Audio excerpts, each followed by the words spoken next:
Today I am interviewing Dr. Rosalyn Benitez-Bloch. I am interviewing her at her own home, in her own home. The date is August 25th, 2001. Dr. Rosalyn Benitez-Bloch is a clinician, educator, and writes professionally.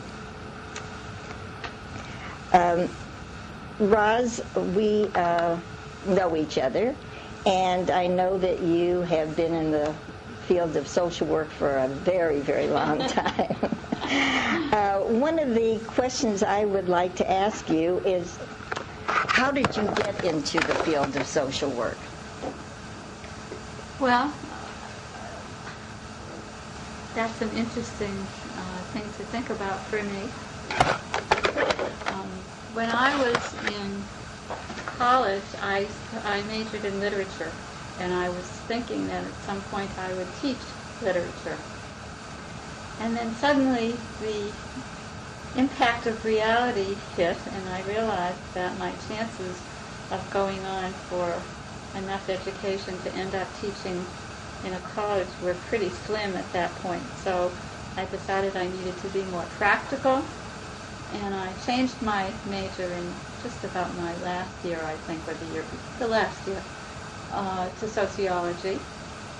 And then I decided, that was at Brandeis, and where I got a wonderful education. And then I decided that I had to leave home, as most kids do at some point, and I decided to pick the farthest point from Boston, which was Berkeley, which was an acceptable school.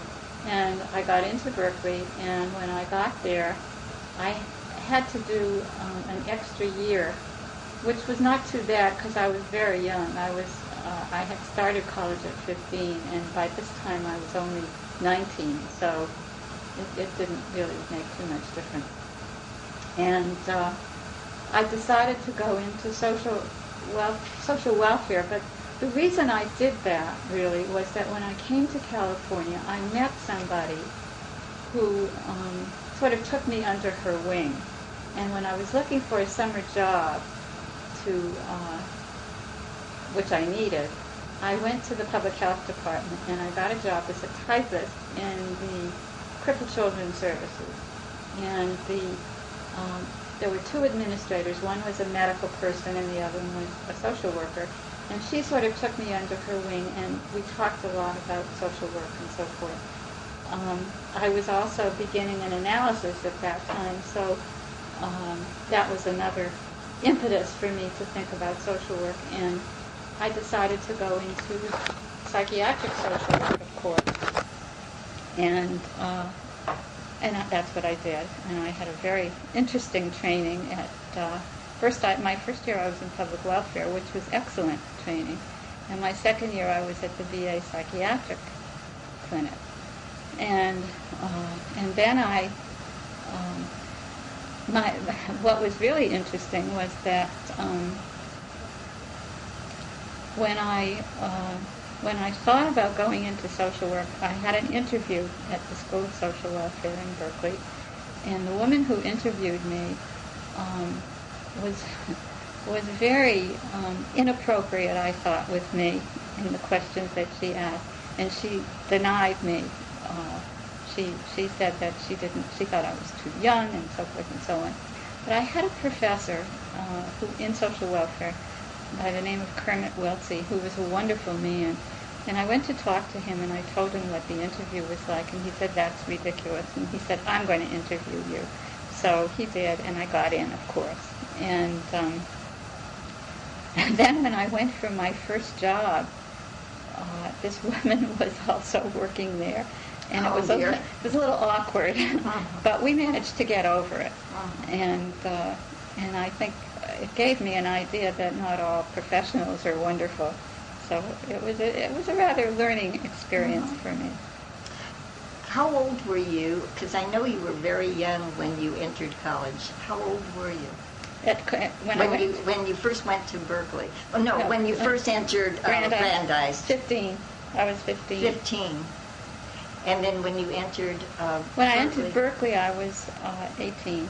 So that's why she thought you were so young. Well, but I was 20 by the time she interviewed me because I had 2 years at Berkeley. That's true.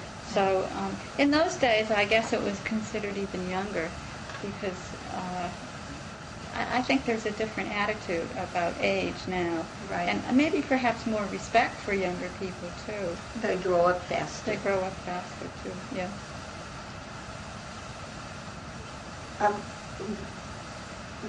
Will you give me a brief rundown of the positions that you've held since you graduated and kind of describe each of the places? Okay. My first job when I left school was with the American Red Cross. And that was very interesting because it was 1956. And we worked with veterans and emergencies and all the kinds of aftermath still, I think, of World War II. Mm-hmm. And it was interesting for me because it gave me an insight into an agency which is operated by professionals, but decision-making came from a volunteer board. And I felt that the distance between these two groups was enormous and never really came together. Not that there wasn't good service or good intention, but I think that there was a different dialogue that needed to happen. Came from different backgrounds. Different backgrounds and different motivations and different goals, really. I think that was also part of it. But it was a very interesting job, and in many ways, I also had an unpleasant experience with a supervisor who was really kind of pathological. And I stayed there for 2 years, and then I had gone to a conference in the Silomar of family service agencies, and I met some people there from Jewish Family Service of San Francisco, and we hit it off very well. And they were very encouraging of me to apply to Jewish Family Service, which I then did. After 2 years, I left Red Cross and went to Jewish Family Service. And that was really a wonderful experience for me. I really had wonderful supervision, good psychiatric consultation, and I began to work with children some and had a very good experience learning about play therapy. And then after I'd been there a couple of years, I was asked if I would do a liaison position with the Jewish Community Center with some of the aged seniors who were coming to the center and needed to have a group. And that was a marvelous experience for me. I had weekly meetings, and I still have notes of that group. In fact, I use little bits of it here and there when I write a paper. That was in San Francisco. That was in San Francisco, right. And I was also the liaison to the Jewish Community Center for other people, too, and I did some work with parents and things like that. But I think the highlight of that experience was that group, which was just wonderful. And then I was asked to be a field instructor for students from Berkeley, which I also enjoyed very much. And let's turn for a second before we finish this. The other nice experience there were many nice experiences at Jewish Family Service. I learned to work with former DP, displaced persons from the Holocaust surviving, and that was a fascinating experience also. And working with other emigres, there was a big emigre service there, and having contact with HIAS and the whole network of global immigration. And then I also was asked to share some cases with people from Mount Zion Psychiatric Clinic because they had psychiatric residents, MDs who were doing their residency and who would leave after a year, and some of those patients were left or had to be transferred, and some of them they wanted to have someone who would ostensibly be there for longer. And so I saw a couple of patients, one little girl who was 10 at the time, who is, and that was, let's see, in 58, so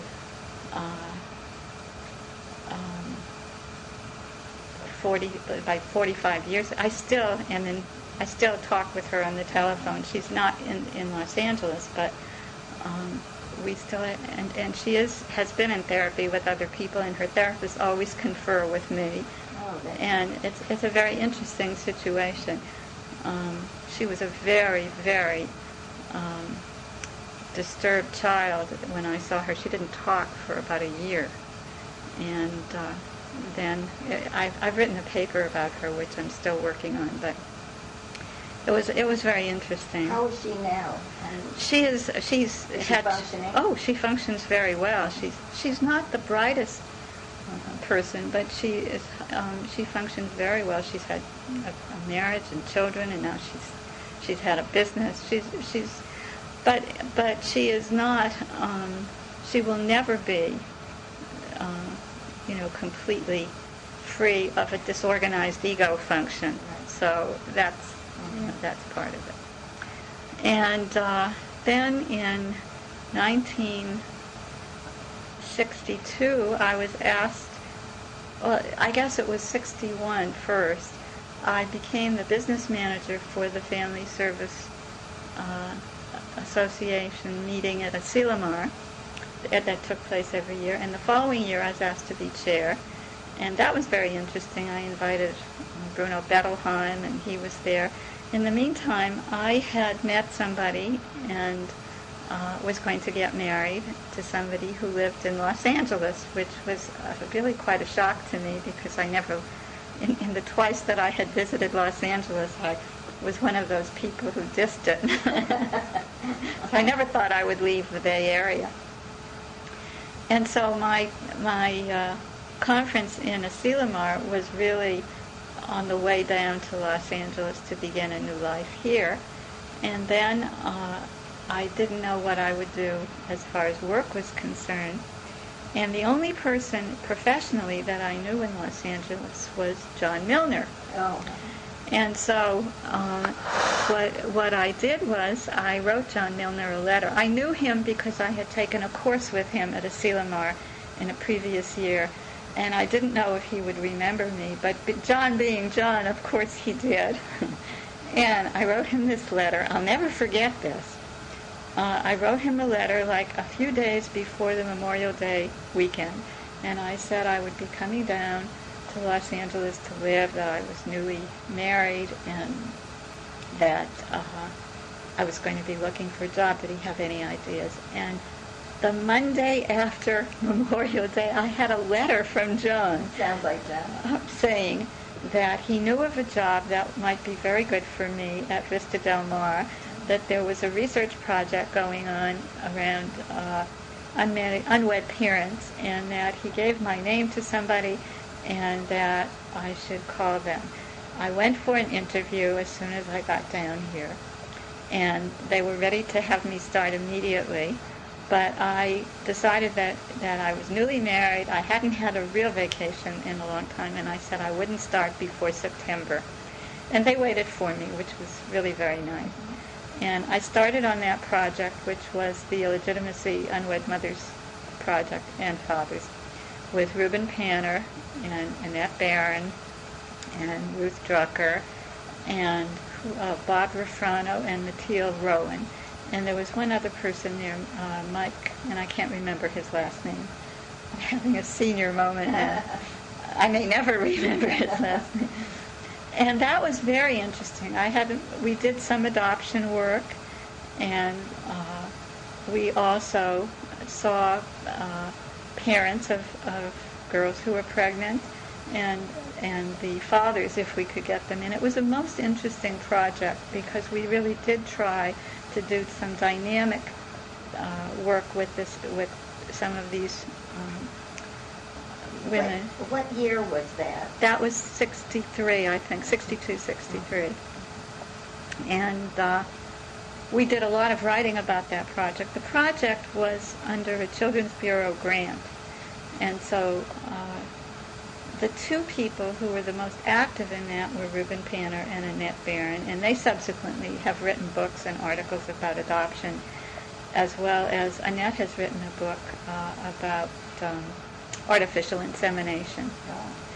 And Annette is retired now, but we're still in touch, and we have that kind of bond of having worked together. She sounds like a good person to be interviewed. Oh, she would be. I think she'd be excellent to be interviewed. Good. Right. And she's a very big name in the field of adoption. And that was really fascinating. And while I was at Vista, there was a nurse there who was married to a man who was teaching at UCLA, Art Dooning. And we became friends, and as couples we became friends too. In fact, we joined them in a play reading group in which Saul Brown was, and a lot of people that were later on people that I got to know professionally. And Art was very much pushing me to perhaps begin to teach. He thought I would be a good teacher, and he kept insisting that I try to go and talk with the dean at UCLA. The dean then was Eileen Blackie, and finally I decided that I would. I was getting a little restless at Vista, and strangely as it may seem, and I don't know whether this is a natural rhythm of mine or not, but I've never been on a job more than 5 years. You keep growing. You keep moving, you keep growing. Maybe. You know, and certainly life circumstances intervened. I mean, I didn't plan not to stay at Jewish Family Service, but I got married and moved. So that was certainly part of it. So I did go to see Eileen Blackie, and she and I had a mad love affair from the beginning. And she was really a wonderful, wonderful person. And what she was particularly interested in was that the School of Social Work had applied for an NIMH grant, National Institute of Mental Health grant, for work with older people. And this was relatively new in the field of social work in terms of casework, not so new in terms of community center work, but certainly there was not much in the field of mental health in terms of working with the aged. So she was very interested in all the experience I had had working with older people at Jewish Family Service in San Francisco, and because I had also done counseling, therapy, whatever you want to call it, with many older people. So she said that she thought I would be very good for that, and I would be a field instructor, which I had also had experience in, and that I could have some teaching experience on the faculty. So I left Vista Del Mar at that point and went to UCLA in 1966. And that was not 5 years ago. It was not the... Wait, wasn't it 66. But it was I thought you said 1968 at Vista Del Mar. No, I went to Vista Del Mar in 1962, 63, okay. something Okay. like that. So I started at UCLA, and I was among a group of 5 or 6 field instructors who were really wonderful. We became a very close-knit group. In fact, I'm still close friends with one of them, whose husband just died, and Fred and I we're very close to them. And that was a great experience for me, a real growth experience. I loved the field instructing. The funny thing was that my unit was placed from UCLA to Jewish Family Service of Los Angeles.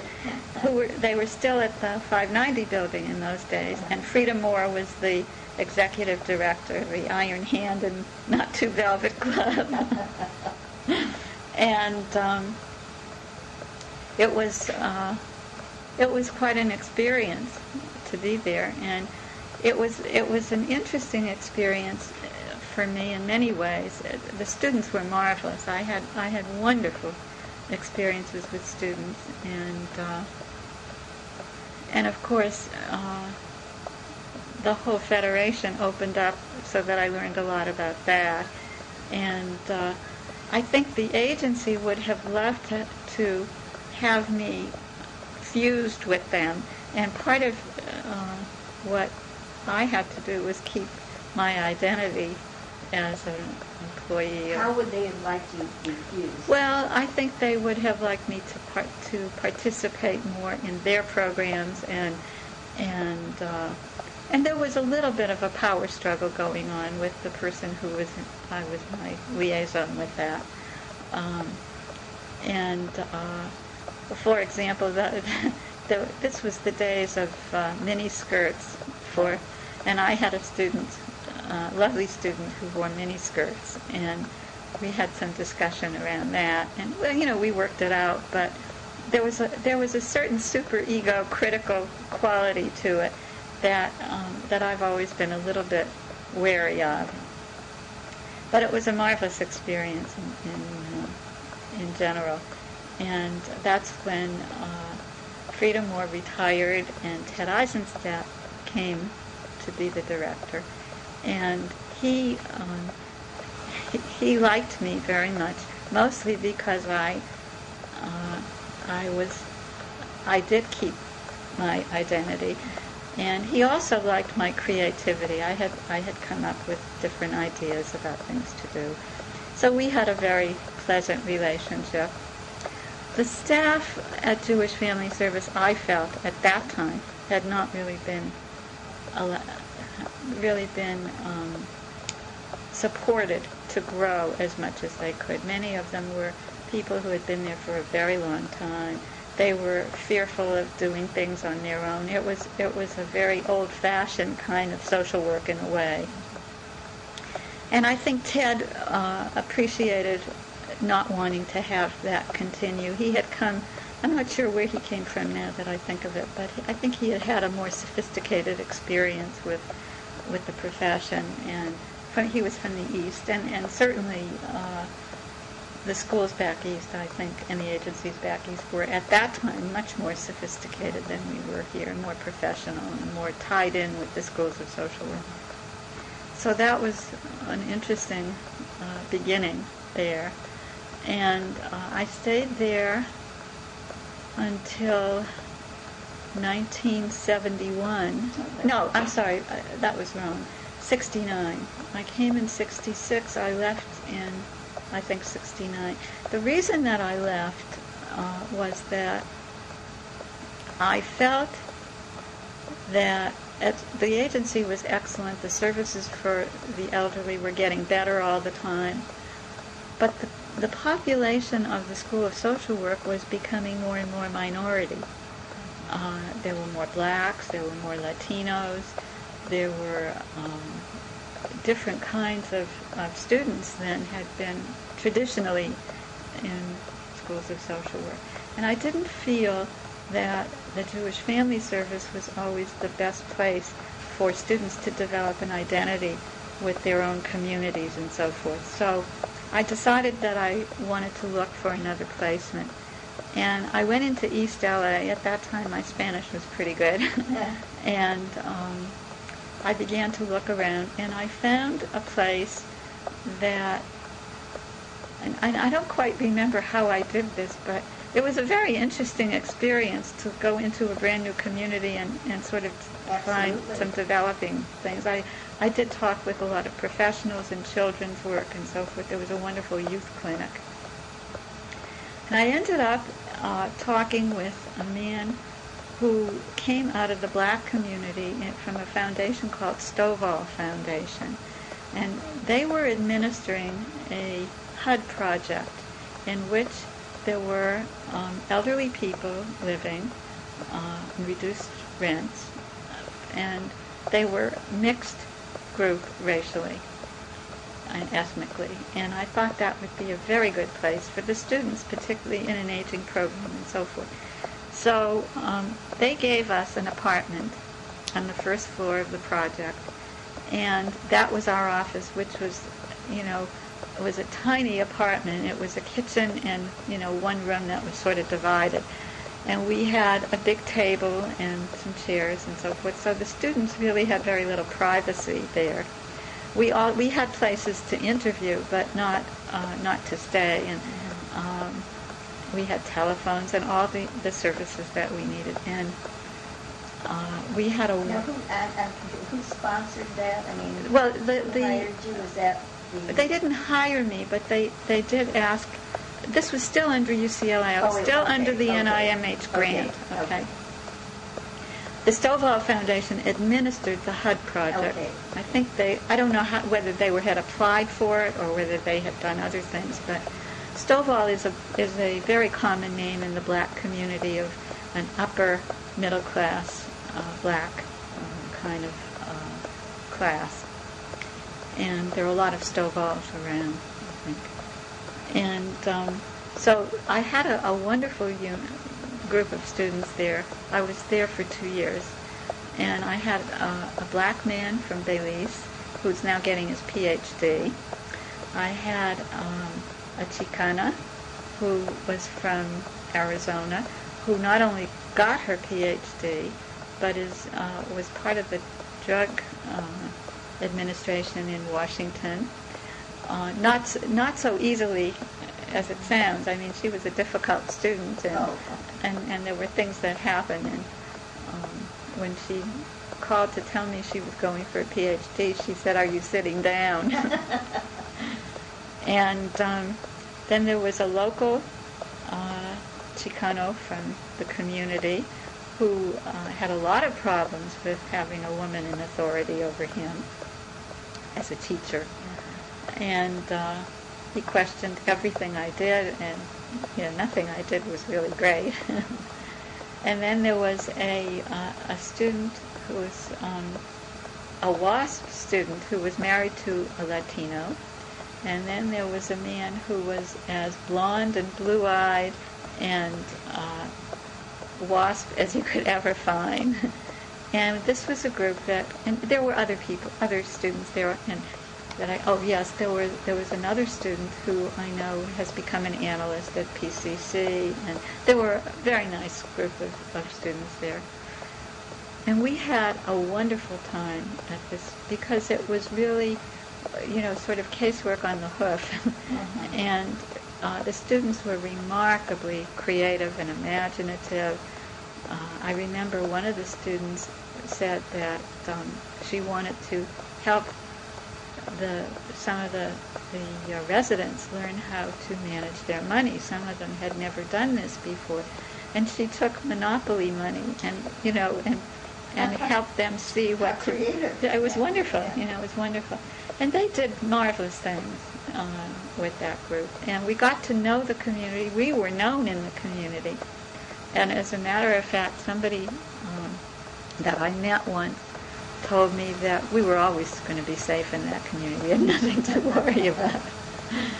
And that was fun. You were so respected. That was really a nice experience. And then what happened then was that a lot of people, I guess the gerontology school at USC had started. And while I was at UCLA, I was asked to teach during their extension summer programs, and I did. I taught several times, and courses on mental health and with the aged and so forth. And I met a lot of wonderful people on their faculty too. And then what happened was that a lot of people were going back for PhDs, and NIMH was funding a lot of people for this in order to prime the pump for working with older people. And I began to see that if I wanted to stay in that, I would also have to do something about a higher degree. And I think I was ready for it by that time. I had a great need to be fed. So I applied to SC, because I certainly couldn't apply to UCLA, where I had been working. That was just not part of the game. And so I got into USC, which was also very interesting for me to see the difference in the schools. USC was much more family, much closer.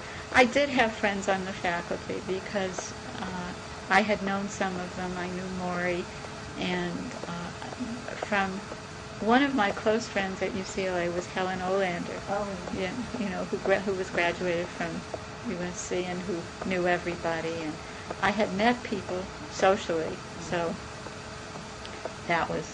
And by this time, I think this also had something to do with it, that Blackie had died, so she was no longer the dean, and Nathan Cohen became the dean. And there were a lot of student uprisings at this point, and that was not a comfortable place for me. And that was a bad time. It was a difficult time. Actually, I think it was an important time as one looks back over it, because I think that it's always this way. If students don't protest, you really don't know that there's a problem. I think it was the students who started the protests in Vietnam and so forth and so on. So I don't think it was a bad time. I had one very interesting experience at UCLA which taught me a lot. Some of the kids who came in, some of them were adults, but from the Chicano community and other places, were really not as geared to learning and hadn't had the kinds of study habits and help that some of the other students had. So I think it was once a month or once every 2 weeks at my house, I had a study group for them. And I was trying to help them learn how to learn. And, I have coffee and dessert and so forth. And they came, and they liked it. And they actually did learn. I can understand that, from their schooling. Right. They didn't really, it wasn't that they weren't bright, but they didn't know how to, for example, to take a book and look at it to see what was important in it. That a book, information has a similar construction to the body. There's a spine and there are arms and limbs and that are important, and then there are the little fingers and toes and so forth. And they began to look at this and to think conceptually, and that was, I think, very helpful. And I had some criticism for this from other faculty members. In fact, I was called by somebody a teenage professional. And that I was seen as rebellious, that I wasn't accepting some of these things. One of the people that was a part-time faculty person was Bernice Augenbraun from Cedars-Sinai, from Thalians. And Bernice and I became friendly around this issue because she also believed in this and was outspoken about it. But it wasn't simple, and it was a difficult time. We had one faculty meeting, which I will never forget, in which there was an elderly professor. I don't know if I should name names on this. I don't think, if it's not negative, I can't. Well, it is. It's a little bit of a problem. Anyway, we had a group of we had a mixed faculty at that point because there were more black people and more not so many Chicanos, but Japanese and so forth. Harry Katana was there. Doug, I can't think of his last name. He went to Howard University. Very, very fine people, good teachers and scholars in a way. And we had one faculty meeting where one of the elderly white faculty members, a woman, who was very renowned in her field, but it was very much research, not clinical. And she made a comment during the faculty meeting about this was the nigger in the woodpile. Oh. And I don't think that she really meant anything by it, but the faculty everything went bad, and nobody would talk to her after that meeting. And I began to think about it, and I thought, we've all done things in our lives to hurt people and to say things that we didn't understand. And she was a very vulnerable person.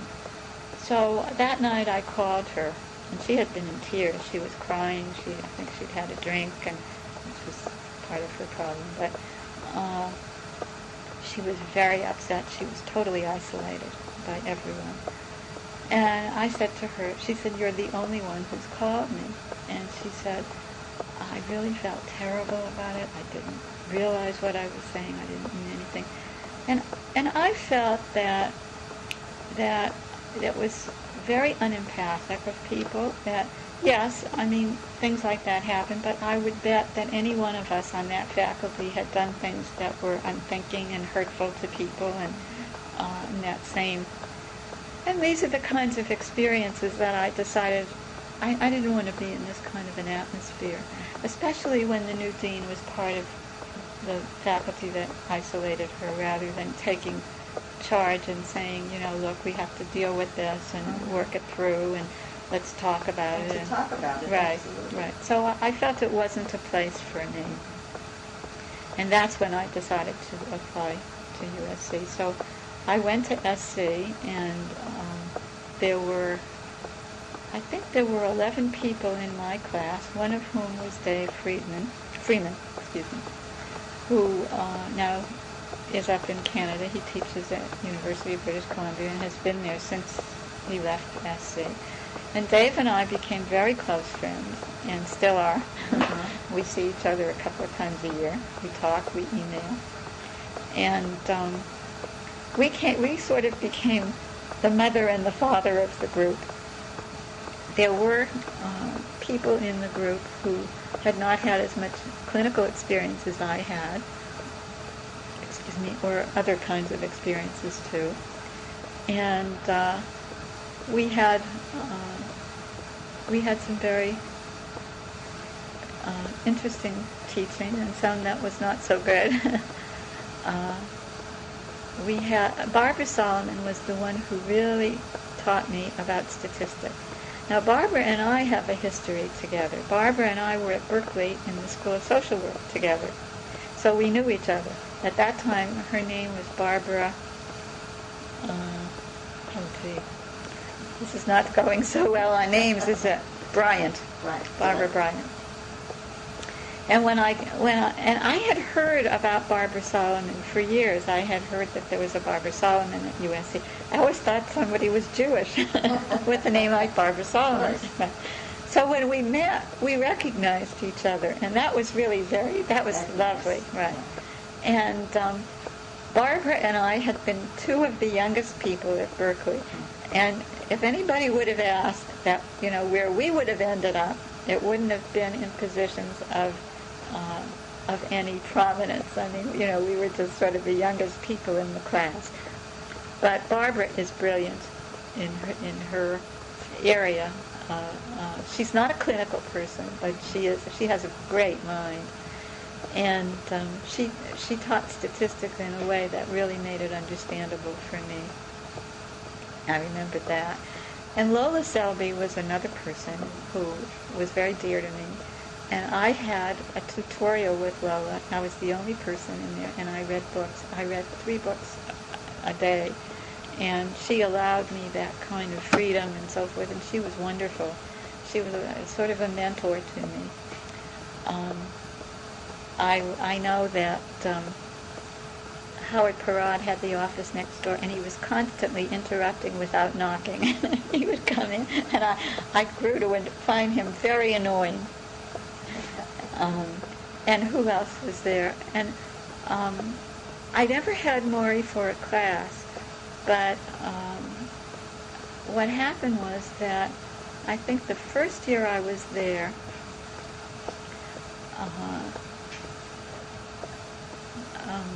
John Milner was acting dean. John Milner? Yeah, because Malcolm Stinson had retired. I thought that Maury. Well, maybe I'm getting the years. Yeah. I don't think so, though, because when I was ready to leave, which was, well, maybe, because that was my 3rd year. Yeah, okay. I think he was acting dean. Well, you probably know better than. But John was acting dean for a time. I don't know. Yeah, yeah. Malcolm was teaching research, which was a subject he never should have taught, but that's already passed. And John was acting dean, and of course John brought to the acting deanship everything about him personally that was so good about his relationships with people. He was wonderful. And I learned a lot from him about administration, but not by his teaching, but by watching him and how one can use clinical skills in that way. That's needed.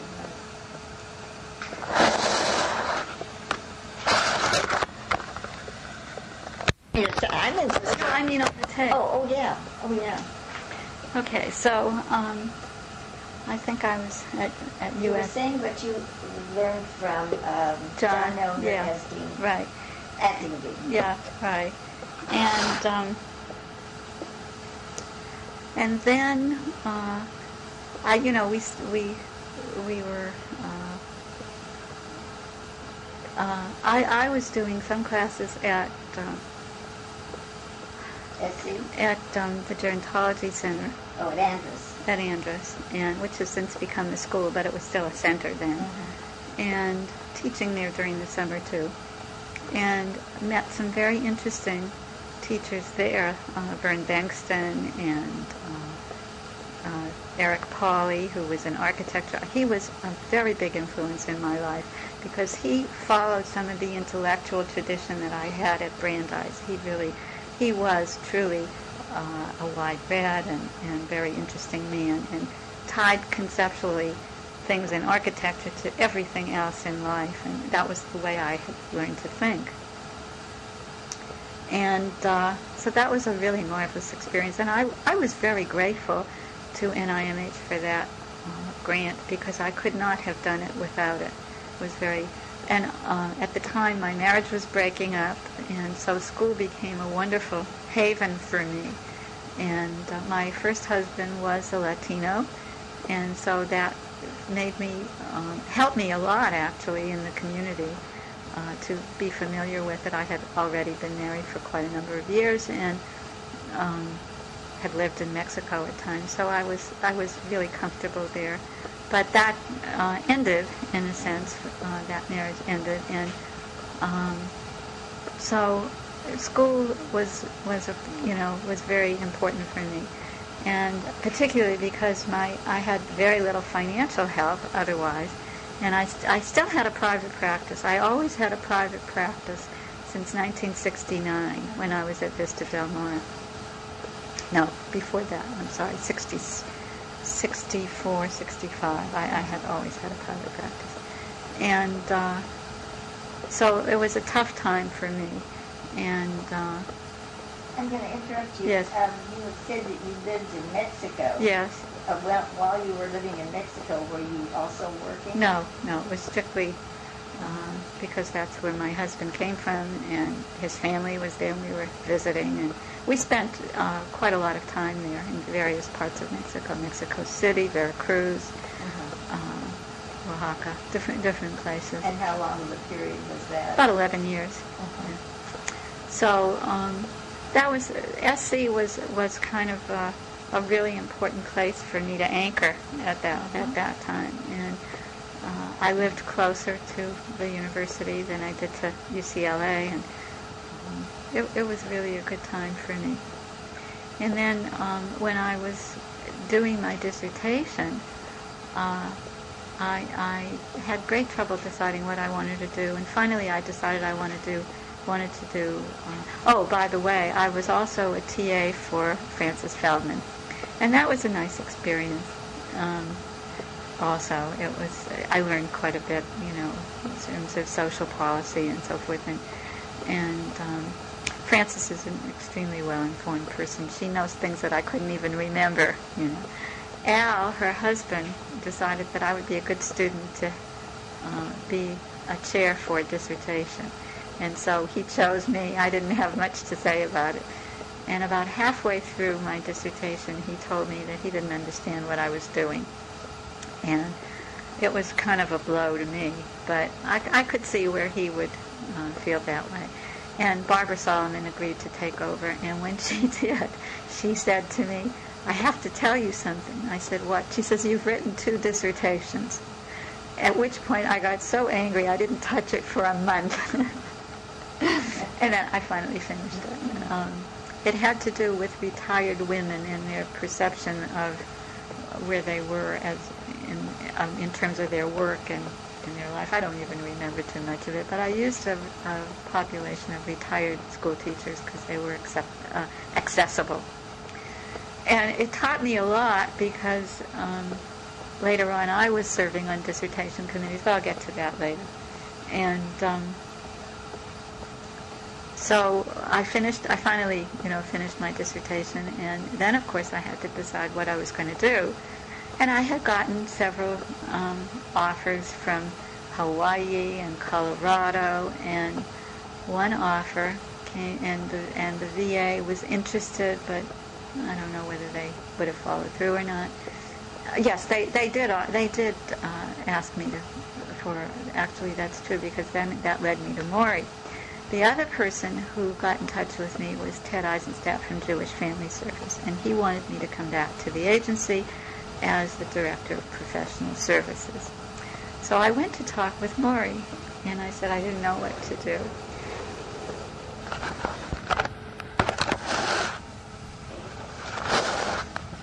I really respected Maury, and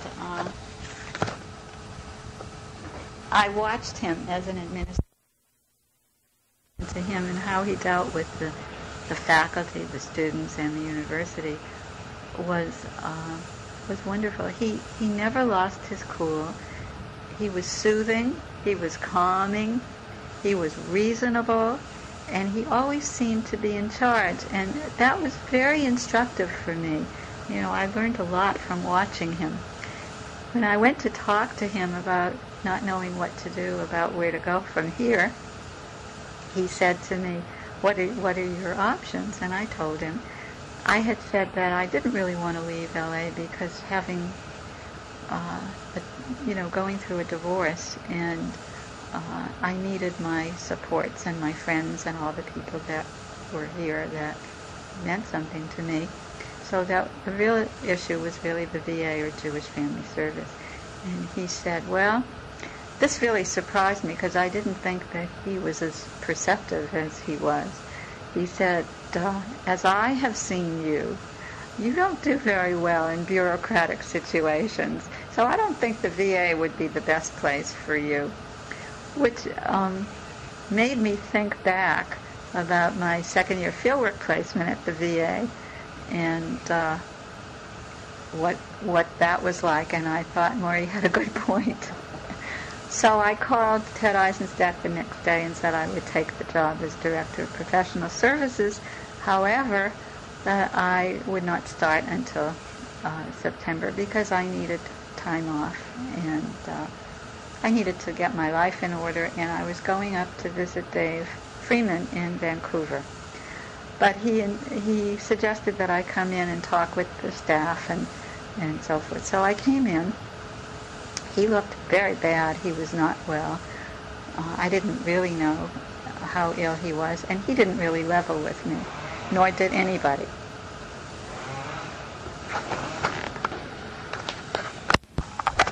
Okay. So, following my conversation with Maury, I called Ted Eisenstadt, and as I said, he wanted me to come in and talk to the people on the administrative staff, executive staff. So I went in, and he looked really bad.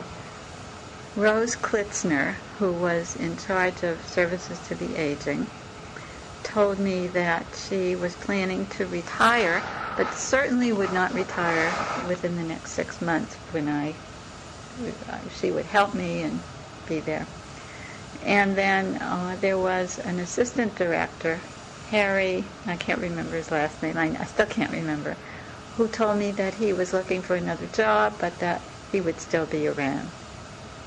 And so I blithely went off on vacation, and when I came back to start working, I learned that Rose Klitzner had retired within the 3 weeks that I was gone, that Harry had taken a job in St. Louis, and that Ted and I were the only people left on the executive staff. And he wasn't well.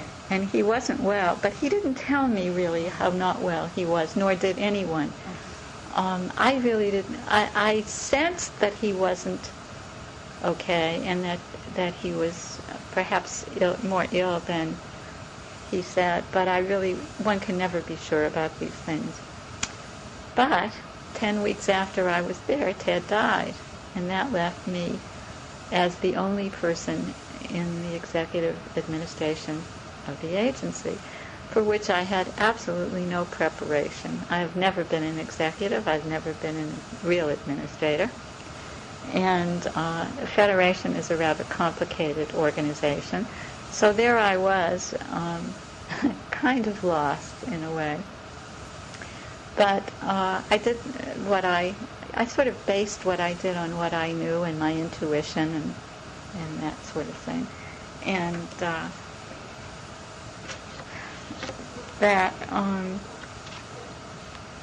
and then, of course, I had a board of directors. So I had some familiarity with this from the Red Cross, where I knew what boards were like. And, of course, I had been at Jewish Family Service with the students and had some contact with the board. But I was suddenly confronted with budgets and with raising money, neither of which I could really had any experience with or wanted to. It's not my forte. And so the person that was there closest in proximity as far as the building was concerned was Ethel Taft, who I think had some resentment of me coming in at this level. And Ethel and I are very different. Ethel is rather practical, concrete thinker, and I'm more. What was her position? She was in charge of the Russian program at the time, Okay. or the district. I'm not sure. I think she then moved to the Russian program, but I had some experiences there that I would like to tell you about. One of my first encounters there was with the head of the Federation. I think I had been there maybe a week when he called me to ask about two of our employees. Now, one of them was an employee that Ted had hired on my recommendation. He was from Iran originally, but had done a lot of work with immigration, and Ted was very pleased with him and hired him for services to the Russians and other emigres. The other person was a young man who was an attorney, and he was working there also learning about immigration, and was not planning to make a career out of Jewish Family Service, but he was helping with resettlement and so forth. He had a Spanish name. The Iranian man's name was Muhammad. Now, it was, at that time, there was a trickle of the Russians coming in, but it was obvious that more would come. And I had had a lot of experience working with emigres and DPs, so this wasn't so new to me.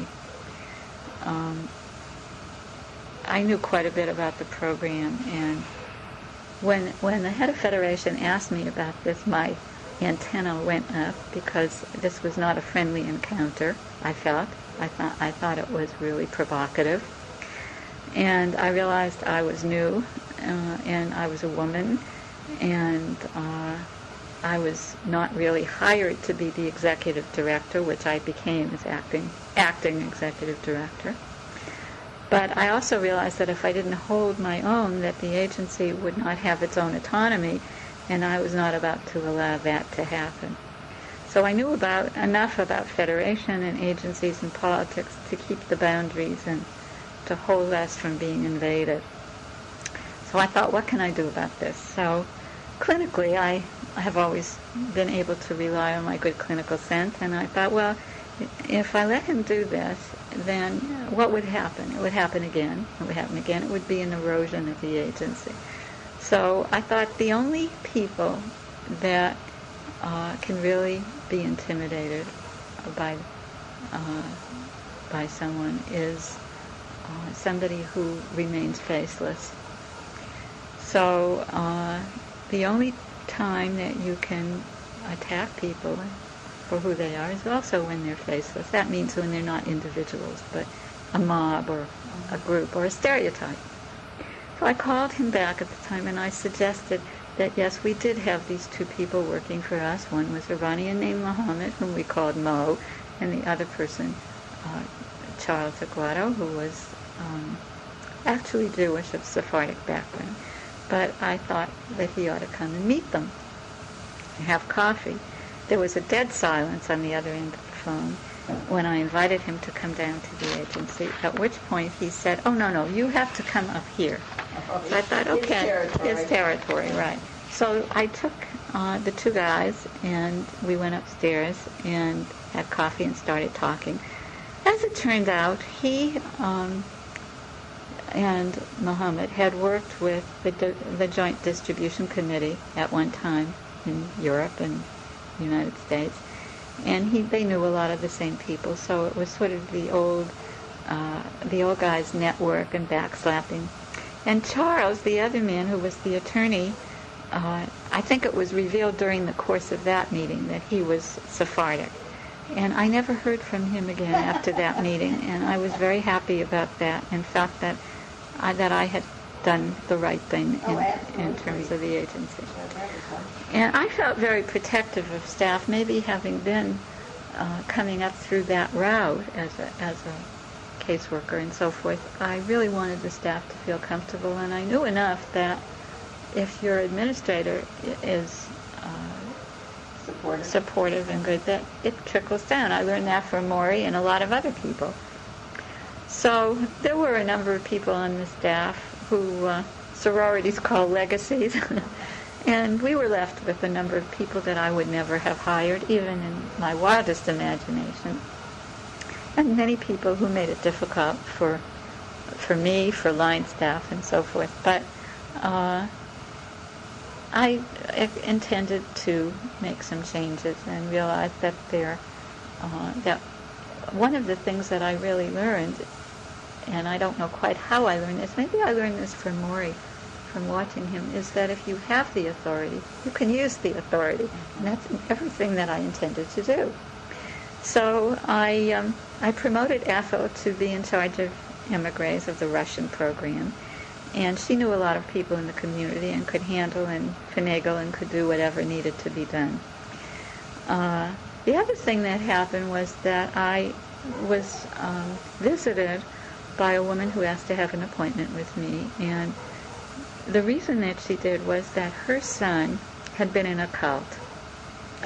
In a cult. Oh, cult. Yeah. I don't know whether it was, what cult exactly it was. I don't remember now.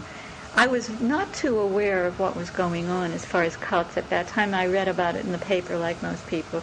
But she wanted me to do something about it through the agency because she felt that there would be a lot of Jewish kids who would be impacted and a lot of families that were going to be impacted by this.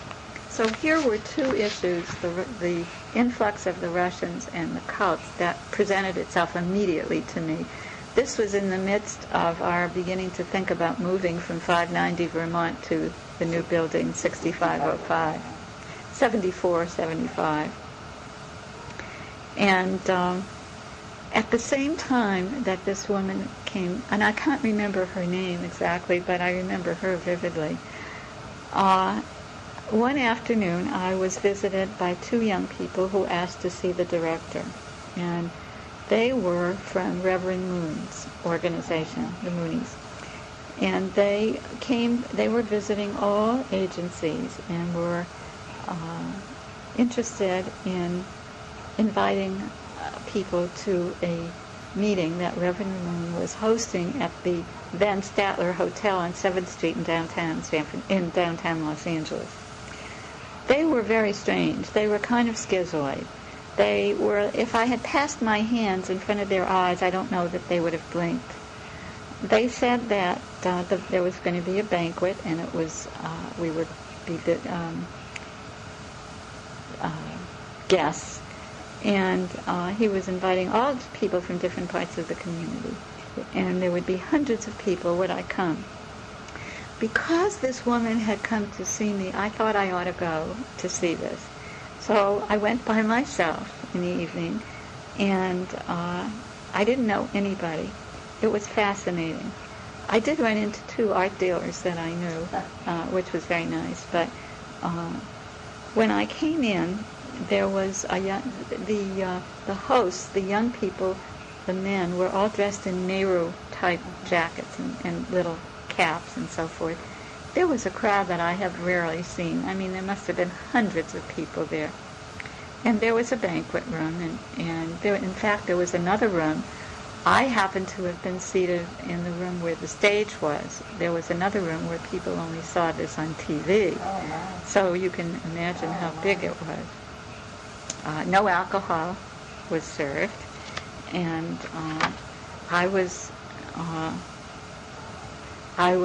placed at a table by one of these Nehru uniformed young people, where there was a mixture of people from the community, from different ethnic groups, plus some of the Mooney young people. And we had nameplates and so forth. And the way they arranged the seating, I thought, was masterful. We were given a very lovely meal, a banquet style, and after dinner the entertainment started, so to speak. They had the Korean National Folk Ballet. It was quite a production and was elaborate and beautiful. And after that, Reverend Moon got up to speak. He spoke in Korean and had a translator who would interrupt every few minutes. That lasted for a couple of hours. Oh, my. He was like Hitler. He was ranting. He was hysterical. The whole experience echoed for me the experience of the Hitler Youth Movement, and I realized how dangerous it could be. When I went back to the agency, I did want to do something about it, and because I thought it could be a menace. And I thought it would be a good idea to have something like a cult clinic, where I invited people from the community. I invited Margaret Singer from Berkeley, who was a psychologist expert on brainwashing, and she agreed to come down and give a speech. Then I invited attorneys who were already involved in deprogramming kids, and I invited a number of psychiatrists, including my almost new husband, and Henrik van Dam, who was a psychiatrist working with children, who was originally from the Netherlands, was very interested in this. There were a number of professionals who came, and families. It was a great meeting, and Margaret Singer spoke, and as a result of her describing what the neurological kinds of issues were about this, as well as the psychological, the decision was that there would be a committee formed, and this was the start of the cult clinic. Then later on, I asked Mike Lightman to take it over, and I understand later that it received a spot on 20 minutes. 60 minutes, excuse me. And however, I have to say that everything that I did try to do was done with a battle, because the board didn't see the need for it. They were, in a way, maybe this is like checks and balances in the federal government, that the board was quite conservative, didn't want to spend the money, didn't want to get into anything new. Why not keep it the same as it's been? And I felt that if something is the same as it's been, it's going to die eventually. It's going to be entropic. So You need to keep up with the times. absolutely, and to be responsive to the community. So, and this is really where I think I'm a good influence, in the sense I'm creative and I have ideas. I'm not a good detail person, and I certainly don't like to look at budgets, and probably couldn't do very well with them. Although I'm doing better now. But I also, I think, had another talent, which was how to delegate and to whom.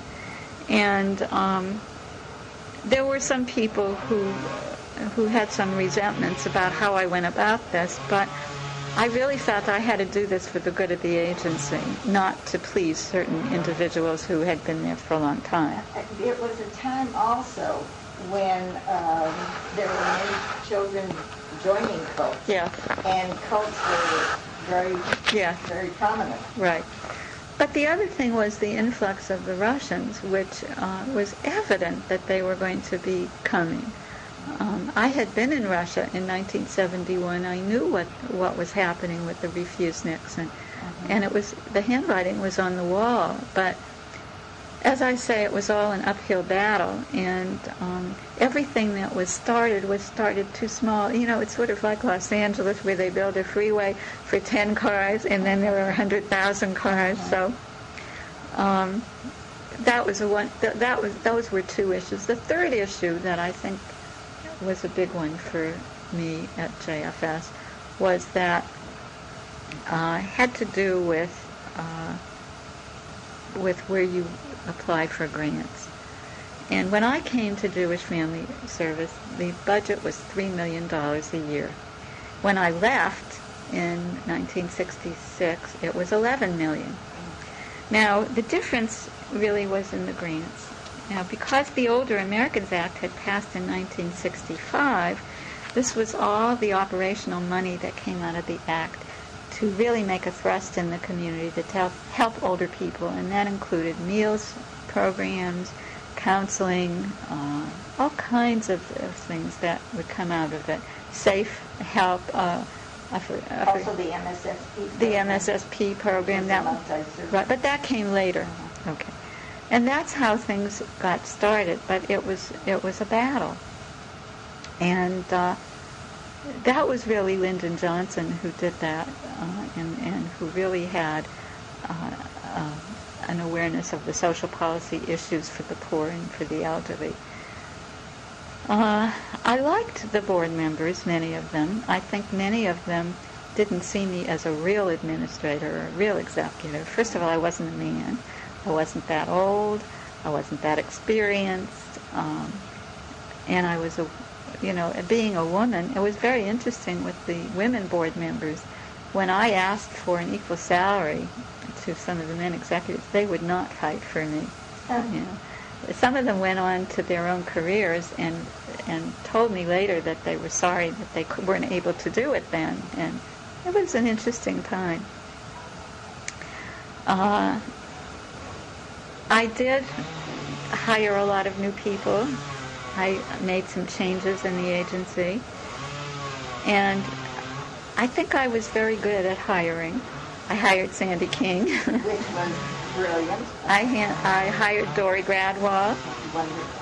And there were a number of people that I think I did well by. One of the things that I ought to mention is that there were some people. Barbara Kaplan was the one who started the Freedom War Center as a storefront. And she and Rose Klitzner got into a power struggle over that, and then Barbara left. And I think that was too bad. Barbara had a lot of quirky characteristics, but so do we all, and things can be worked out if there isn't a power struggle. And Barbara left a good legacy for the Freedom War Center, the storefront. At that time, it was on the east side of the street, and it was a tiny place. Rose Klitzner wanted to close it. Why? Because I think that was part of the struggle that she had with Barbara.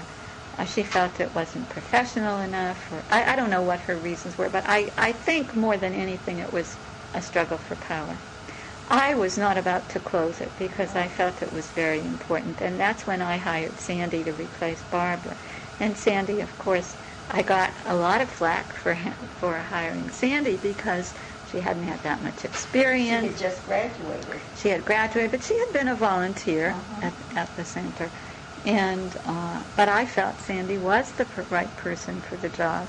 So as you can see, it was not the easiest time.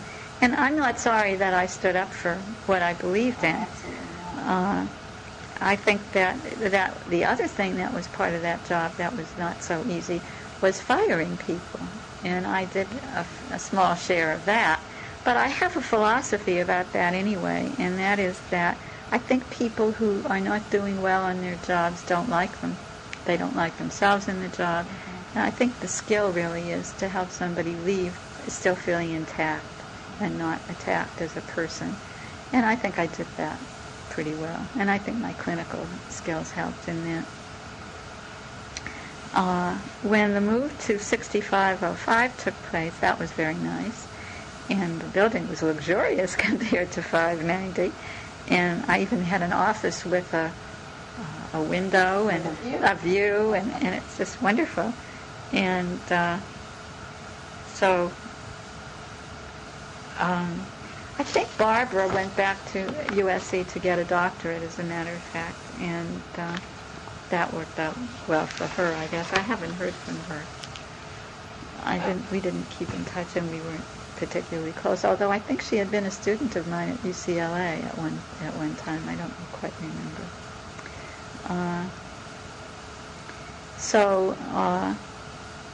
Sandy, I thought, was competent, good at administration, knew the storefront. She was a professional. Even though she'd started out as a teacher, she became a social worker. And so I think that she did very well. She did a very good job as executive director. A fabulous job, as a matter of fact.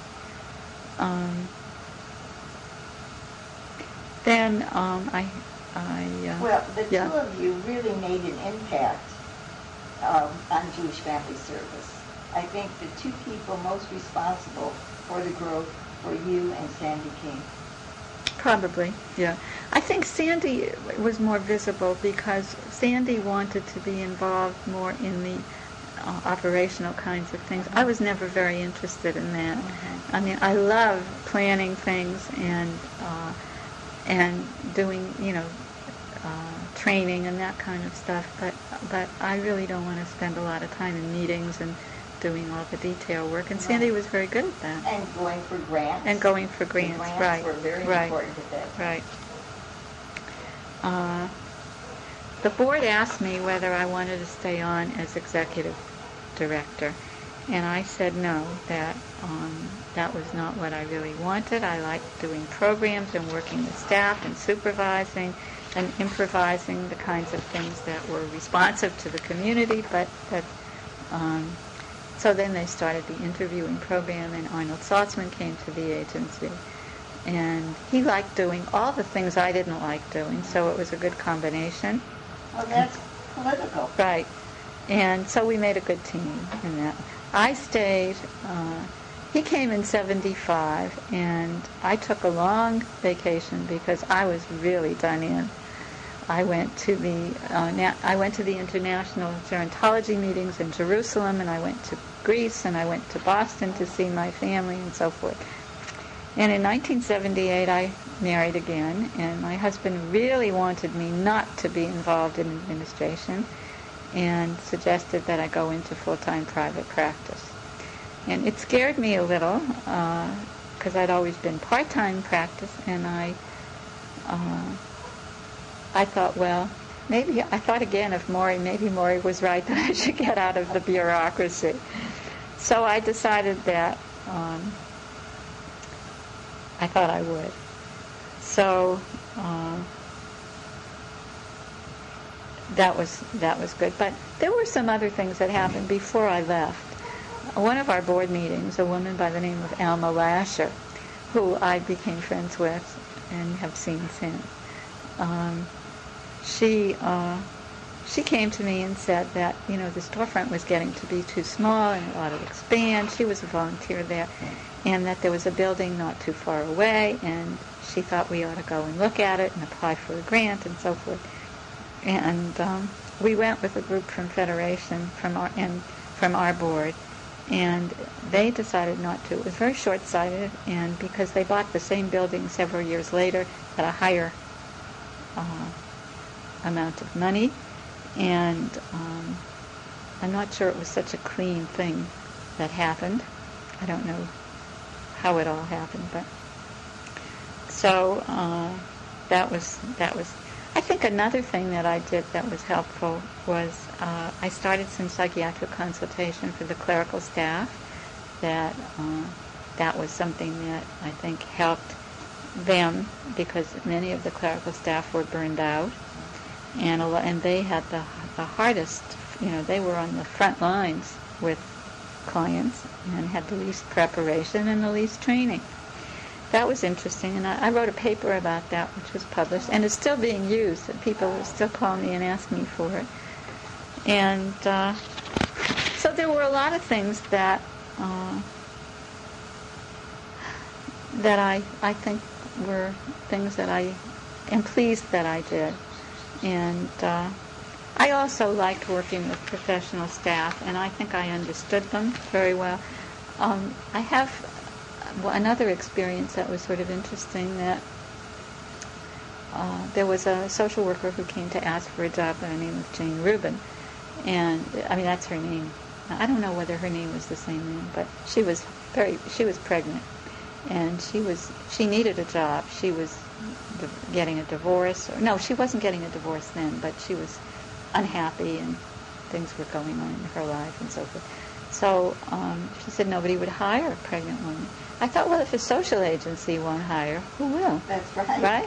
Right? So I took the job and split it between her and another woman. And what's interesting is that Jane and I are now friends, and she became an analyst, and she's somebody in my study group now. So it's sort of interesting, and she still remembers what a good experience that was for her to have that kind of thing given to her. You have such insight. You're very perceptive, and you see such wonderful qualities in people where somebody else may just gloss over it. Really? You are wonderful. Oh, good. At doing that. Good. Then I think that a lot of people on the professional staff were not too happy. They felt they weren't respected enough, and many of them did go into private practice and left, and that was okay. Don't you think salary may have absolutely, absolutely, sure. It had something to do. Not everything, but had something to do. Because I know I worked with many of the social workers, and I didn't see them quite as unhappy with the work as I did with the salary.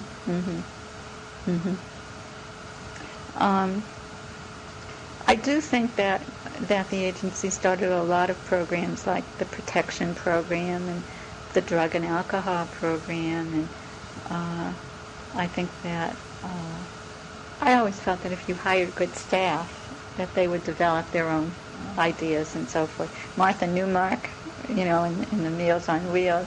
Everybody who is, people are always going to be controversial, and you have to sort of take the good with the bad. But she did a wonderful job, and you and Betsy. I remember Betsy, and there were a lot of people. And then Tova Fader started the and Janet the Home Secure program. And it's very interesting because as you know, Fred and I are in the stroke support group now at UCLA. I didn't know. We have been since he had his stroke.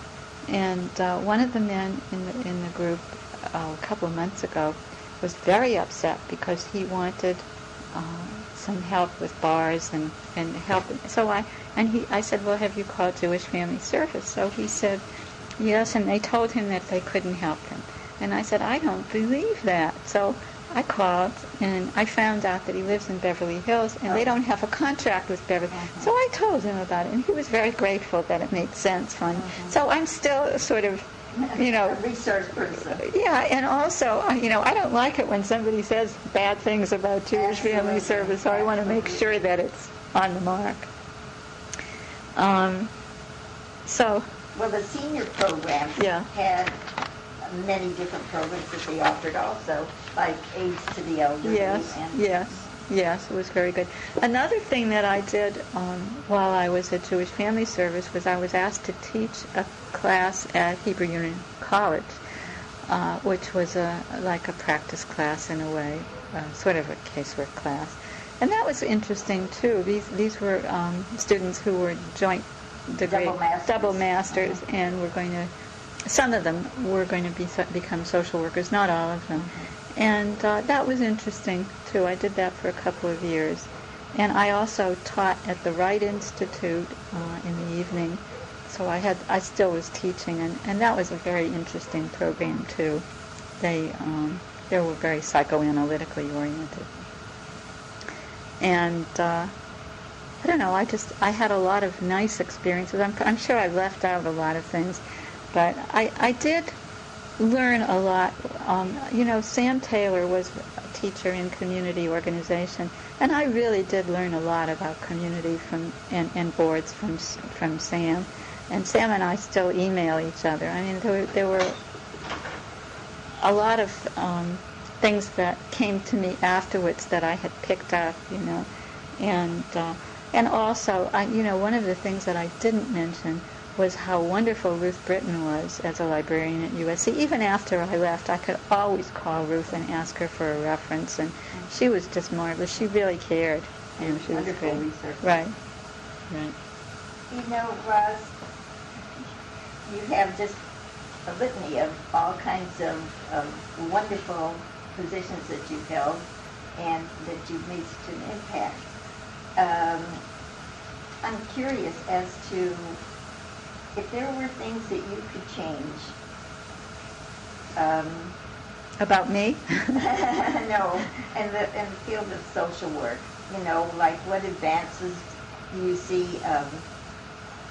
What are the downside of social work, and also how can that be improved? I know that's a biggie. A big question to ask. Yeah. Well, you see, one of the things that I feel about social work is that it has a mixed-up identity. Mm-hmm. It's known for community organization. It's known for clinical work. It's known for research, and I don't think it's enough of a profession in terms of dividing itself up. Specializing, and I think that there are a lot of weaknesses in the clinical training. I think there are a lot of weaknesses in the research training, and I think there are a lot of weaknesses in the community training.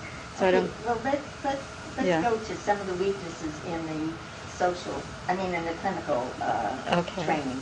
That would be interesting to hear your. Well, a lot of people go into social work to get a license to be able to become therapists. We know that. The schools are not. The schools were much more responsive to people who wanted to learn this. When I was in school in Berkeley, getting my master's, I was in a sequence called the psychiatric sequence. My training was very heavily theory in the psychiatric arena.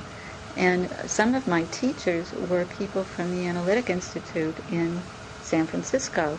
And we got very thoroughly trained, much more so even than people in psychology did. And so I think that's been lost. I did teach at UCLA. I taught a class, and I taught it at USC, but my class was in human behavior. And I did try to teach developmentally, teaching pathology and normal development. They don't do that anymore. It's all watered down. I think that the respect for students is much less, and the students, therefore, are not getting what they would get. You think the expectations are less? I think the expectations are less. I don't even know whether the faculty have their own expectations of themselves. I don't think there are many clinicians teaching at the universities. In school. I know that they are at NYU. That's a big clinical, and Smith, and these are back east.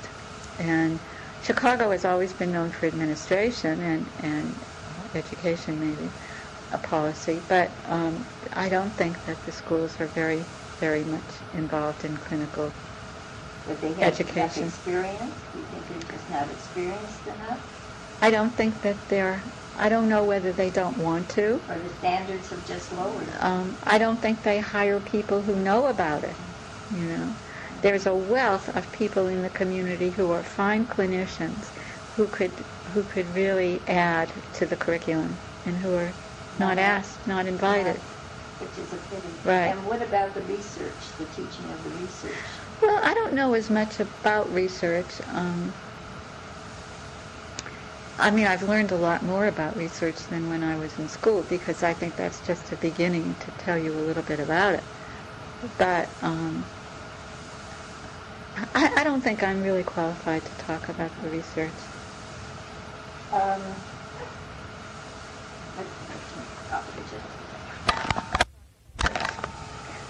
I do want to talk about some other experiences. I mentioned Sam Taylor earlier, and I don't want you to think that that my interests with the agency were only clinical, because that wasn't so.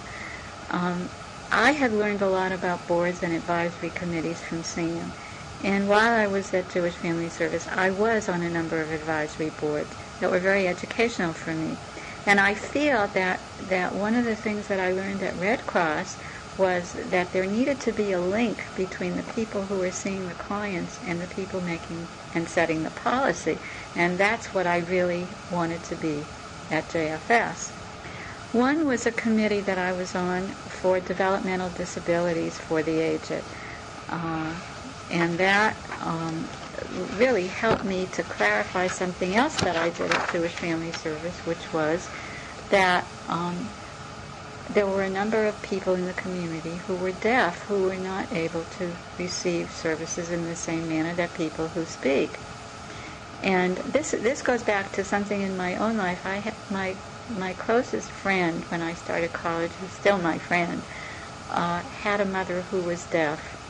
And I learned how to speak with her, how to let her lip read, and I was very sensitive to the needs of the deaf from that experience in my life.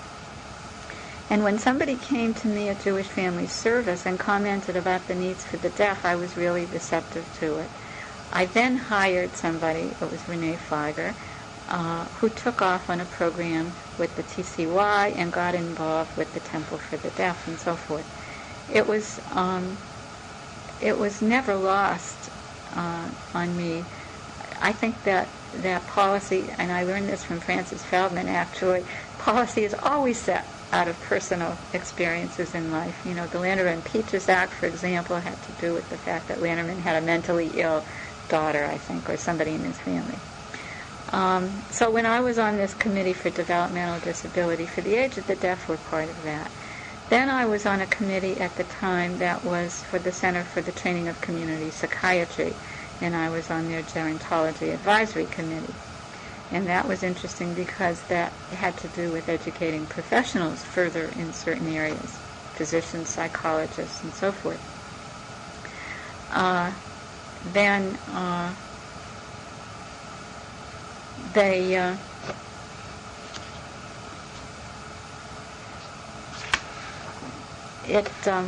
I was also on a committee that was advisory to the Board of Supervisors in LA, and that was on emergency psychiatric kinds of things. There was a program, another advisory committee that had to do with the Federal Behavioral Health Service on the Committee on Medical Misuse by the Elderly. And I think that was a very important committee because we began to identify how people were given prescriptions and who didn't know, what the other doctor was doing. It was very illuminating. And with the County Board of Supervisors, the emergency psychiatric care, that was fun in a way because I had to ride with the police during a night to understand what their experiences were. One night I rode with the sheriff of LA, and then one night with the Santa Monica Police Department. The sheriff's department was adequate, but the Santa Monica police officer was superb. He was a black man. I'll never forget this. I wrote a letter to the chief of police afterwards. I thought that his skills with people were amazing. I couldn't do as well with people.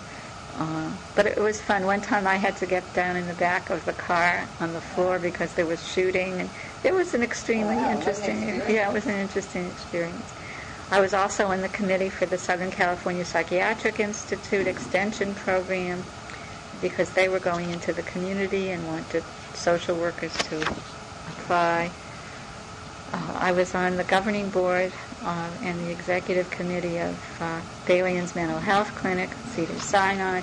That was an interesting experience and made me realize how much Jewish Family Service had been out in the community and how little the hospitals had and how they really were scared to get there and really didn't know how.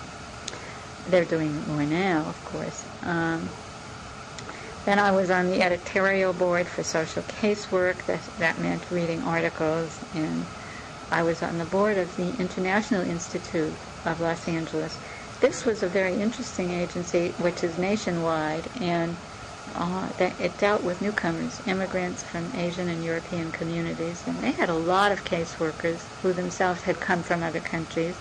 I learned a lot about populations and immigration, and that helped me a lot at JFS in dealing with the whole resettlement program.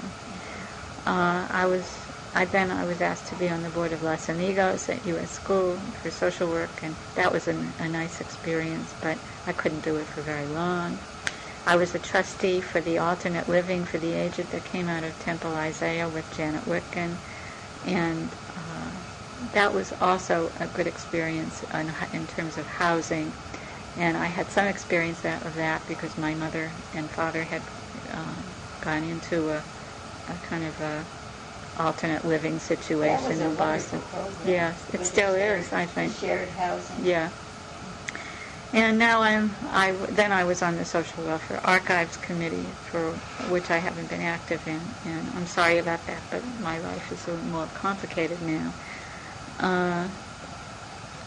And then I did a lot of other things, like I did some consultation for the Veterans Administration in their geriatric program in Brentwood, and you got an idea of what happened to people traumatically during the war, what happened when they got older, and what happened with the psychotropic drugs when they came out. And I did some consultation with other Jewish Family Service agencies throughout the country when they were being re-accredited and looking for new staff. That was also helpful, and I think I was helpful. And I've done some private consultation with business and law firms. There was a law firm where there was a murder of somebody on the staff, and they asked me to come and talk with staff. In fact, my husband and I did that together. Then I worked at Airport Marina Counseling Service as a consultant and did some supervision there for a few years.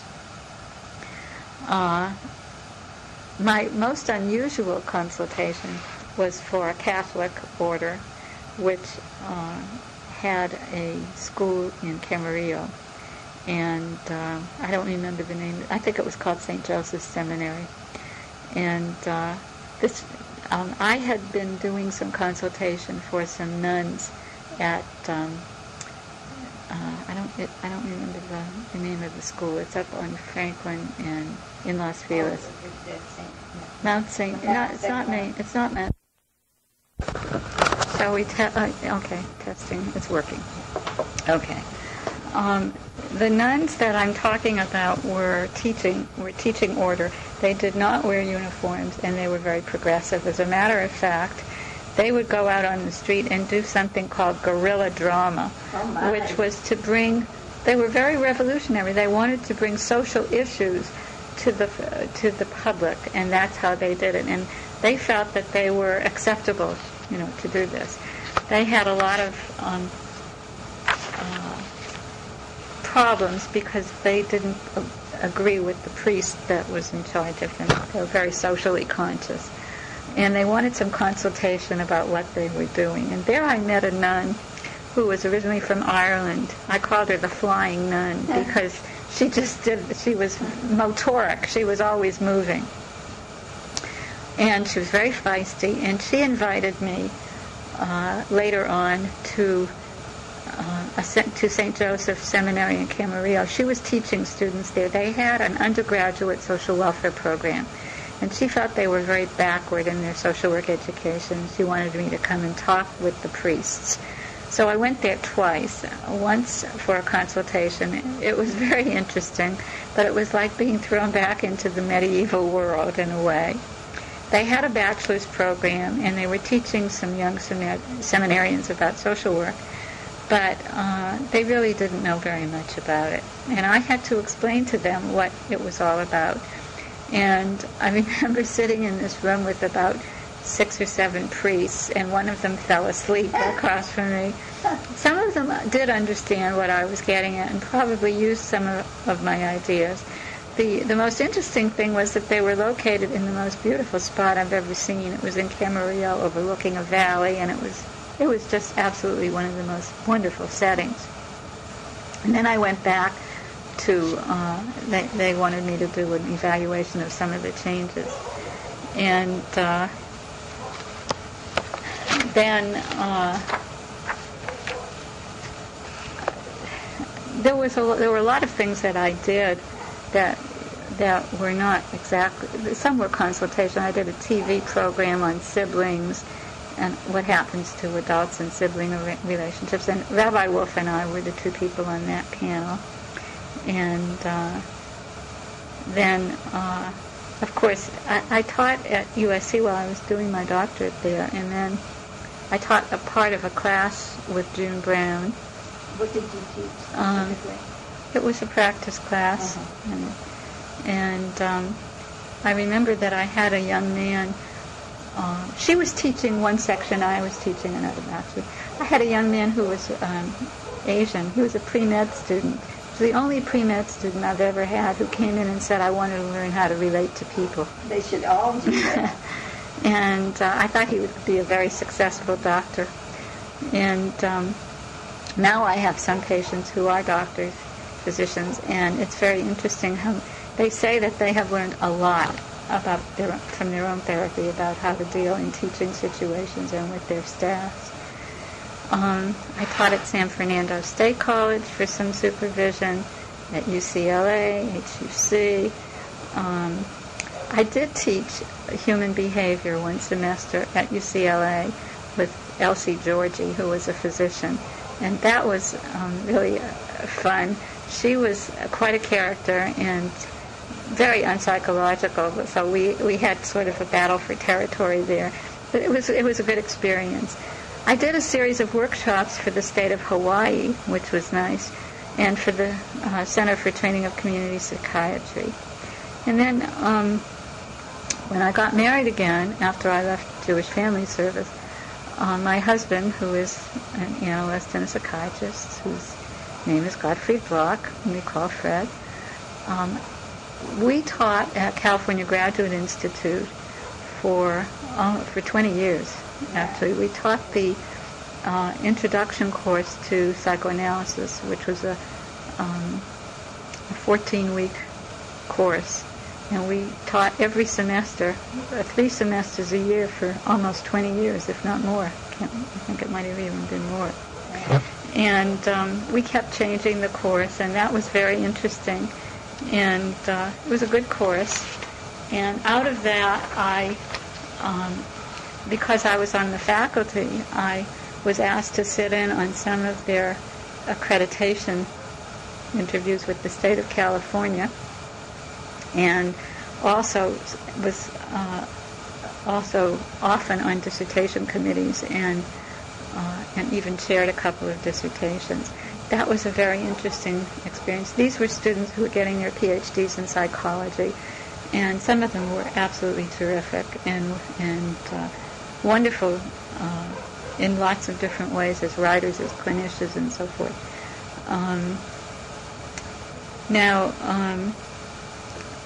We did one program, Fred and I, on sexual relationships in the aging for the Jewish Home for the Aging, and we did some couple workshops for Jewish Family Service on intergenerational issues for survivors and children of survivors. I was, for I think 2 years, the chair for the study group for aging of the Orthopsychiatry Association, and gave a paper. in Boston one year, which was subsequently published as a chapter of a book on group therapy for the elderly, and it was published by International Universities Press, and that was a good experience. Fred and I gave a talk in Dublin at a hospital, psychiatric hospital, which was for children primarily, and the first time in my life that I saw anorectic boys. Yeah, and I think it was very culturally determined, because you don't hear about male anorexic very often. And I think it's a good area for research, as a matter of fact. If we were in Ireland, we spent some time in Ireland, and if I were to ever do another dissertation, I think that would have...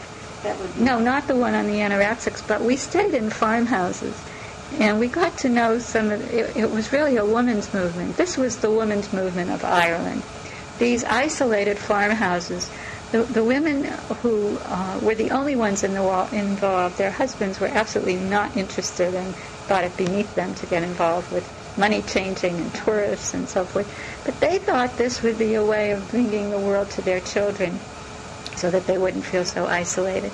And then they became organized, and they had meetings, and they would meet at various parts of the country. So I think it's a very interesting movement, and of course, in Ireland it may have been researched, I don't know, but I think it's a good thing to have studied, right?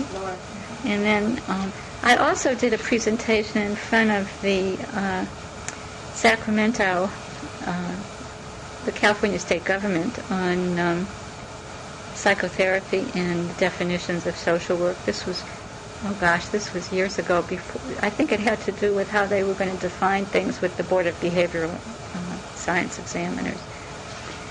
And that was, interesting. Roz, I know that you were working on 2 papers the last time we met. Have you completed them? Well, one I completed, but I'm not happy with it, so it hasn't really gone anywhere. But since then, I have done several papers, and one I presented here in Southern California at the Committee on Psychoanalysis at a meeting, and it was called Women, what was it called? It had to do with women in the 20th century, and it had to do with clinical and treatment issues, and it was called Menopause, I think it was called Women, Menopause, Myth and Metamorphosis. Okay. That paper is going to be published in a book, which is a book of social work articles that is going to be done by International Universities Press again. It's edited by Jean Sanville and Ellen Ruderman, and it's a very interesting book. It's called Women in the Millennium. Oh. Now, a later version of that paper, which I've now called and added to a lot of material, is called Women on the Other Side of 50, An Opportunity for Change. And that I'm going to present in Chicago in March at a conference, the National Conference of the Committee on Psychoanalysis. I have another article which is going to be in a journal. I think it's going to be in Psychoanalytic Inquiry. I gave a paper in New York in January of 2000 as part of a panel, a very interesting panel. Ellen Ruderman, Jean Sanville, Henry Streen, Martin, I can't think of his name. I know this very well. Martin Bergman, and another very well-known social worker man whose name escapes me. And we were on a panel, and it was called The Life Cycle of the Therapist. Oh. And it was a very interesting panel, and that's what's going to be published. In fact, that's what I'm getting ready to send to the editor right now. And I have a couple more papers that I want to write. I'm going to be giving a paper at the Clinical Society meeting in November in Palm Desert, and that will be on technically on a term called provision, but I have provision. Yeah. Provision is a term that the psychoanalysts have come up with, which has to do with anything that you give a patient that's not part of the talking therapy. And they think they've discovered this.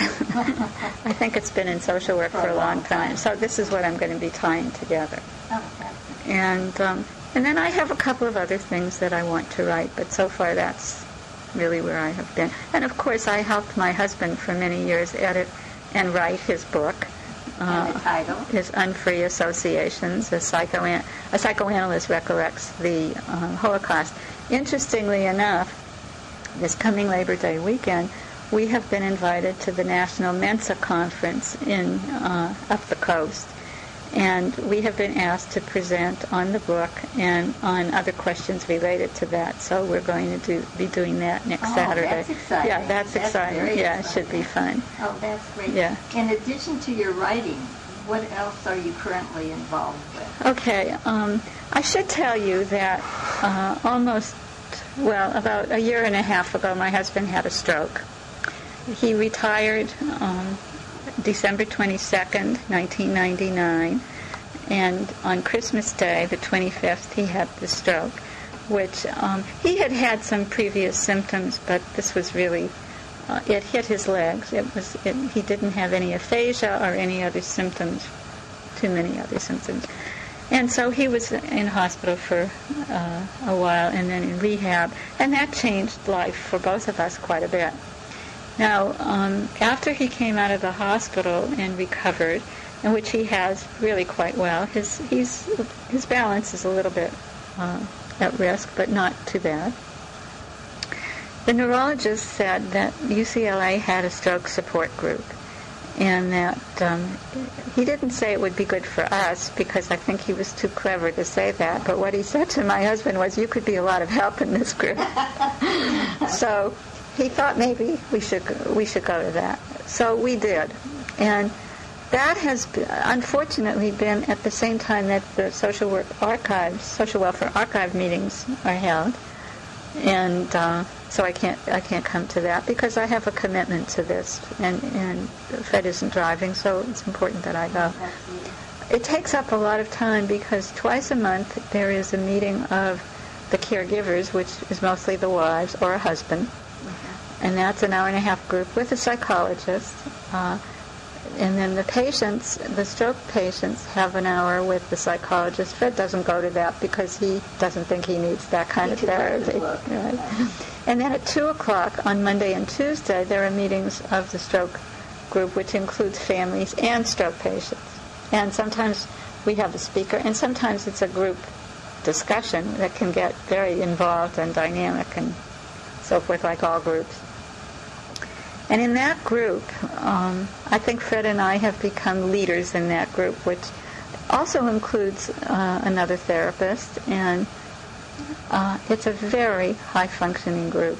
There are some very well-known people in the group, and people who are really very interesting. There was a former chancellor in the group, and people who have had very successful careers, a number of PhDs and so forth.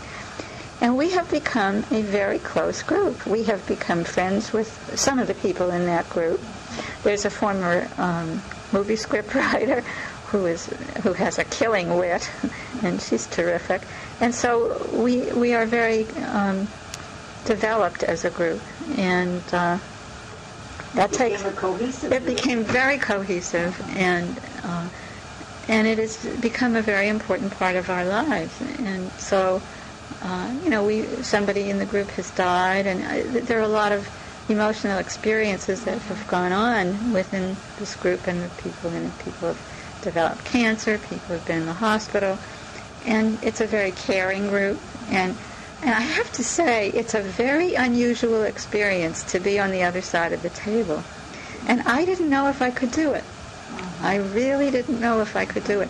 But I also felt that if I were going to do it, I had to do it wholeheartedly. Absolutely. So I have, and I think that I've been very helped by the group. I think it's helped me a lot in not burdening my other relationships too much. Although I have to say my friends have have been marvelous, and colleagues terrific. But nobody really understands the situation until you're in it, right? But that's the way it is with everything. Right. Until you've really experienced it. Right. Have you considered writing about the group? Well, not right now, but maybe at some point. Eventually, maybe, yes. Because it would be wonderful to hear, even people that don't participate in the group, to be able to read about the group. Yeah, I think that it's been very interesting, and also interesting in another way because we're affiliated with UCLA. And so you learn a little bit about how politics and which I'm familiar with from my past experience, but this is this is the medical side of it, and it's been very interesting. I think that that group has been really a very important piece of our life. It's strange how you get involved in something that you don't think in a road that it takes you. Right.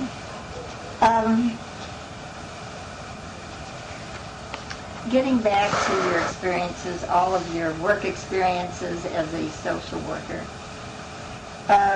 you've seen many changes in the field. What are the most dramatic changes that you have seen take place since you began social work to the present day? Well, I think that in many ways, maybe one could consider this the success of social work rather than its failure, but other groups have taken over a lot of what social work has done or was doing. For example? Well, I think some of the psychologists, some of the medical community, and other groups as well. I think social work has been diluted in some ways. I think that it hasn't been able to. I don't think that it's been visible enough in the community, or proud enough, or maybe proud isn't the right word, but confident enough of what it has to offer, or out there enough. I think that we're not very politically savvy about ourselves. We may be for our clients and what's needed, but not about the profession. It hasn't been publicized the way other fields have. Right. And somehow we don't really know how to do that well, I think. And I think the schools have been diluted in many ways. I think the curriculum has been diluted. I think it's not looked at as a highly academic field, which it could be more. And I'm not sure. I think that sometimes social work has confused civil liberties and kind of political issues with clinical issues. I think, like, I'll give you one example. I think that the whole issue of AIDS and homosexuality and so forth have been issues that are both need individual attention, group attention, but also community work. And I think that the psychiatrists and some of the medical people have done more about that than we have. But I also think social workers are underpaid, work too hard, and don't know how to fight for themselves.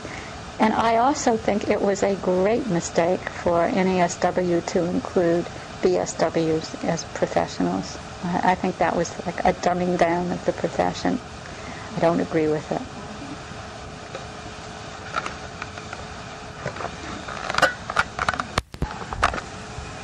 Let me say a little bit more about this, too. I think some of the changes in social work were inevitable in a way. I started in the 50s, and it was the aftermath of the war still. And I think the war shook up a lot of people, and I think it did professionally. That's when group therapy really got its start. And I think that social work was much more rigid then, and I think it's had to become more adaptive to what's going on in the world and to different ways of doing things. And I think we were always kind of in awe of the psychiatrists and what they were doing, as if what they were doing was the only right thing. More important. And more important, and that they didn't have anything to learn from us. For example, the whole concept of empathy was something I learned in my first year of graduate school and wasn't invented by psychiatry. And we had some really wonderful people who were in the field. Bertha Reynolds, Jane Addams, Virginia Robinson, and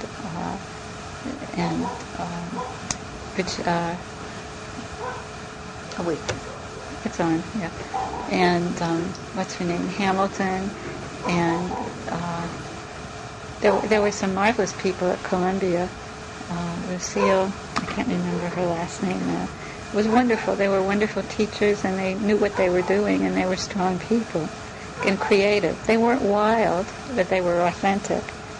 And I think the family agencies could have been used in a different way. I do think the social work schools made a great mistake in not starting to give classes for people who were already working. If they had done more of that earlier, I think some of these private schools that grew up, even the one I've taught at, would not have had the need to develop. I think the universities missed out really in a big way. Big time, right. And I think that we've had to be more adaptive, and I don't think that certain groups of social workers have been able to keep up. For example, in public welfare, child protective services, people are overworked, they're underpaid, they're not trained. I have a patient who was going through a divorce and custody issue, and when she told me how she was interviewed and what that was, I was appalled. I was just appalled. And she herself was a psychologist. I guess she was a marriage and family therapist. And we both knew that it was not very professional and not well done. And I think that social work has brought to the fore a lot of things that other people have never thought about, like cultural issues, differences in ethnic populations. And I went to a meeting at the Institute for Contemporary Psychoanalysis a couple years ago that had to do with cultural differences. It was the least well attended of any meeting they've ever had, and it was one of the best programs they've ever had. So most of us who were there were social workers, and that says something. And now culture is becoming a big thing in psychoanalysis, and people are paying more attention to it. So I think that we really were very ahead of the pack, so to speak, on a lot of things, but we didn't strategize it enough to make good use of it. You didn't have a good PR person. No, we didn't. And so it's I think we've undervalued a lot of things that we've done. And in addition to all of the successes that you had, what would you identify as being the most rewarding, if that's possible to identify? The most rewarding experiences? I don't think that's possible, because I think that at different stages of my life things were rewarding in a different way. I think maybe one of the threads that goes through it is teaching has always been a very rewarding experience for me, and so has clinical practice. But even the time that I was administrating at JFS, it was not a happy time for me. It wasn't the easiest thing for me, but it was very rewarding. And so it's not always the most joyous experiences that are the most rewarding. Yeah, that's true. So everything has been satisfying. I look at it this way. Everything I learn helps me in some way. I had a group the other night, and it was very funny because one of the members of the group was talking about a character, somebody that he met. It's just, a fabulous person. who was named after a fictional character. And I had watched something on television a couple of nights before that had this name of this character, and I thought, now why would somebody want to take this name? So we started talking about it, and my patient was really amazed that I knew about this literature and that it came out of here and so forth. And I thought, gee, everything helps, even watching TV. When you don't think Right, it's going to help. right, So right. that's wonderful. I think other things have changed in social work, by the way. I think the whole issue of adoptions has changed. Things are much more open than they used. Everything was done in secret. People signed things in secret and so forth. And now it's more interesting that people are looking for their biological parents. I had a patient who had fathered an illegitimate child. Or child, I shouldn't even say illegitimate anymore. That's really old-fashioned. That's not acceptable anymore. No, it's really dumb. I mean, he fathered a child. And legitimately. yeah, right. Anyway, this man was the husband of somebody else I had seen. And he came to see me because his grown son, who was married and had children and so forth, had contacted him. And he was a wreck. He didn't know what to do. He didn't know whether he should see him, not see him. Why would he want to see me? I don't want to see him. So, well, we had a lot of sessions over that. And then he did meet with the son, who was successful. He was living in another state. He had a big business and had a family and so forth. And he was able to have a different, not that he ever wanted to be that close to, because he couldn't be close to too many people anyway. He wasn't that kind of a person. But he was able to deal with it. So that I've learned that the things that I did when I was in adoptions are not really what's being done today. So I'm sure that's true of other areas of social work too. Right. You've had a very rich career. I was wondering, Roz, how you would sum up your career as a social worker. Well, I think I've been very lucky. I think that I've had so many different experiences that have contributed to who I am and what makes me think the way I do and so forth, that I think I will never forget the social aspects of what happens to people.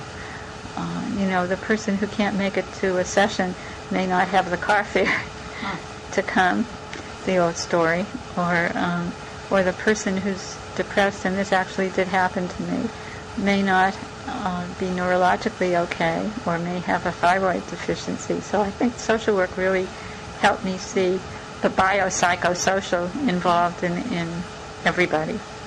I think that also I've been almost in every echelon of work. I've been a volunteer, I've been a caseworker, I've been a supervisor, a field instructor, an administrator in private practice. Now I'm in a self-help group, so to speak. It's partly self-help, I shouldn't say. I've been on committees. I've worked as a board member as well as on the professional side. So I feel... Don't forget author.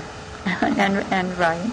So I feel I've been really, really lucky in all the experiences that I've had, and it's made me feel, very enriched, and I don't intend to stop. Oh, good for you. Roz, I thank you very much for this wonderful interview. I know for a fact and through personal experience that you're very highly respected in the community, and I'm in awe of you. Well, I mean it sincerely, because of all your accomplishments, you're one person with so many accomplishments that it's commendable. And I thank you very, very much, and hope our friendship continues. Sure. But Hannah, I have to say that when I think almost anyone who is my age and has my experience and has had the years of experience, you would find just as interesting and really awesome. But there are many people that go to school, become a social worker, they stay in one path and they aren't divided in so many different areas. Yeah, but that doesn't make it better. I don't think that just because you're on one path that it's bad. It's not bad, but I believe that you don't grow the same way that I you don't do. agree with you. I think people grow differently, and I've known people who have been in the same job or the same line of career who have grown a lot. I think it's just a matter of personality, of how you do it. I really don't agree with interest, maybe, Yeah. is what you're saying. Yeah. Different interests. Yeah. Well, see, I've learned something right now. See what a good teacher you are? Thank you very much.